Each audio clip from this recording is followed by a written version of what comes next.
Do you know the feeling when your mind never stops? Not when the room goes quiet, not when the lights go out, not even when your body is exhausted and begging for rest. You lie there, completely still, while your brain replays conversations from 3 days ago, reconstructs what someone meant by that look, maps out every possible outcome of a situation that may never even happen. And the strangest part? You think about the fact that you're thinking. Most people call this a problem, a flaw, something to fix. But what if it isn't? I mean, how can someone just not think? Here's what nobody tells you about being a deep thinker. The same mind that sees what others miss, that reads between the lines, that feels the tension in a room before a single word is spoken. That mind never gets to rest. You carry truths that nobody asked for. You feel weight that isn't yours. And you do it alone. Because the people around you are living on the surface, and you've been living several layers beneath it for as long as you can remember. That gap between how deeply you experience the world and how little others seem to notice is one of the most exhausting things a human being can carry. I feel that, deep within. But this isn't about being smarter than everyone else. It's not about superiority or sensitivity as weakness. Dark psychology tells us something more precise. The deep thinker's mind wasn't built this way by accident. It was trained, shaped by experience, forged in environments where paying close attention wasn't a choice. It was survival. And that changes everything about how we understand it. In this video, we're going to break down the dark psychology behind the deep thinker's mind, what's actually happening neurologically, where it comes from, and what it costs. Stay until point number 5.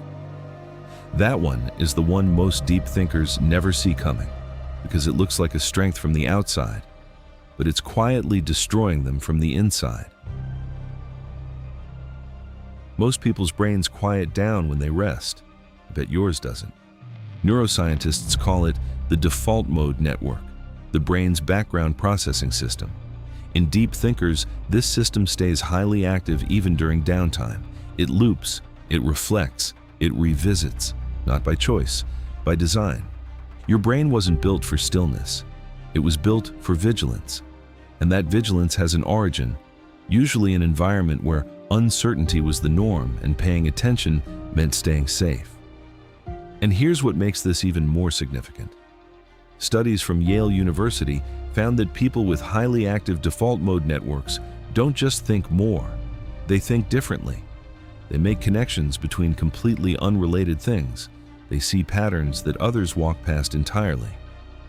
What looks like overthinking from the outside is actually a form of deep cognitive processing that most brains simply aren't wired for. The problem isn't that your brain won't stop. The problem is that the world wasn't built for a brain like yours. It didn't start in adulthood, way earlier. For most deep thinkers, it started in childhood, in homes where moods shifted without warning, where love was inconsistent, where the atmosphere could change between one breath and the next. The young brain adapts. It stretches itself to predict what's coming. It learns to scan faces, read tones, detect the tremor in someone's voice before the storm arrives. Psychologists call this hypervigilance, a survival strategy disguised as intuition, and it never fully turns off, even decades later, even in rooms that are completely safe. Think about what that actually means. A child who had to read the room just to feel safe grows into an adult who reads every room, every person, every situation, automatically, without choosing to, without being able to stop. What started as survival became identity, and that identity follows you everywhere you go. You walk into a social situation and you already know who is performing, who is hiding something, who is smiling with their mouth but not their eyes. You catch micro-expressions, those tiny facial movements that flash for less than a second, that reveal what someone is actually feeling beneath what they're saying. And here's the dark part. When you see through people, they feel it. They may not know what you're doing, but they sense it. They feel psychologically exposed. And by instinct, people want to distance themselves from whoever holds their secrets.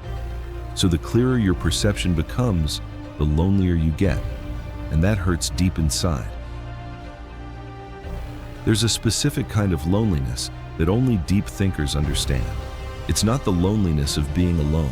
It's the loneliness of standing in a crowd, knowing something, and having no one to tell it to. You see a relationship that's already over while everyone around you is celebrating it. You sense a betrayal before it happens. You watch someone being manipulated and know that saying something would only make you the villain.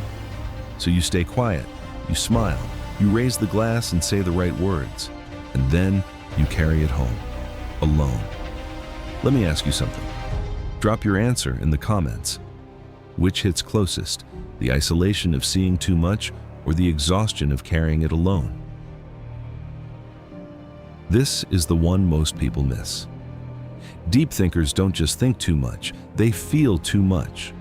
Research shows that people with highly active mirror neurons, the brain system responsible for empathy, internalize other people's emotions as their own. You walk into a room and absorb the tension before anyone speaks. You leave a difficult conversation and carry the other person's pain home with you. You feel responsible for things that were never yours to carry. Psychologists call it empathy fatigue. And it doesn't announce itself loudly. It creeps in quietly until one day you realize you're exhausted by caring, but you don't know how to stop. It almost destroys you from the inside out. You live in a world that rewards quick answers, instant reactions, surface-level confidence. Your mind hungers for depth in a culture addicted to speed. You pause before speaking in rooms where hesitation is mistaken for weakness. You search for meaning while everything around you chases noise. And slowly, you learn to hide it, to compress yourself, to perform a version of normal that costs you something every single day. Carl Jung called it the shadow, the parts of ourselves that grow stronger the more we suppress them. For the deep thinker, the shadow is thought itself.